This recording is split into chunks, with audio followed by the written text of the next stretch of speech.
రాజ్యసభ సభ్యులు Vaddiraju Ravichandra BRS parliamentary party నాయకుడిగా నియమితులయ్యారు. ప్రస్తుతం పార్లమెంటరీ పార్టీ ఉపనేతగా వ్యవహరిస్తున్న రవిచంద్రను బీఆర్ఎస్ అధ్యక్షులు కల్వకుంట్ల చంద్రశేఖర్ రావు రాజ్యసభలో బీఆర్ఎస్ పక్ష నేతగా పార్లమెంటరీ పార్టీ లీడర్గా నియమించారు.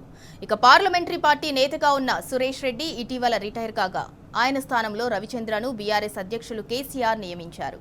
రవిచంద్ర పదవీ కాలం 2030 ఏప్రిల్ వరకు ఉంది.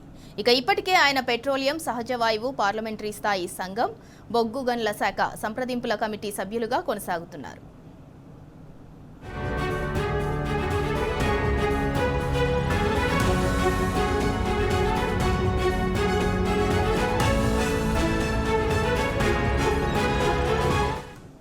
తనను పార్లమెంటరీ పార్టీ నాయకుడిగా ఎంపిక చేయటం పట్ల వద్దిరాజు రవిచంద్ర, బీఆర్ఎస్ అధ్యక్షులు కేసీఆర్, కార్యనిర్వాహక అధ్యక్షులు కేటీఆర్ కు హృదయపూర్వక కృతజ్ఞతలు తెలిపారు. బీసీ వర్గానికి చెందిన తనను రాజ్యసభకు 2 పర్యాయాలు పంపటమే కాకుండా పార్లమెంటరీ పార్టీ నేతగా నియమించడం పట్ల రవిచంద్ర హర్షం వ్యక్తం చేశారు.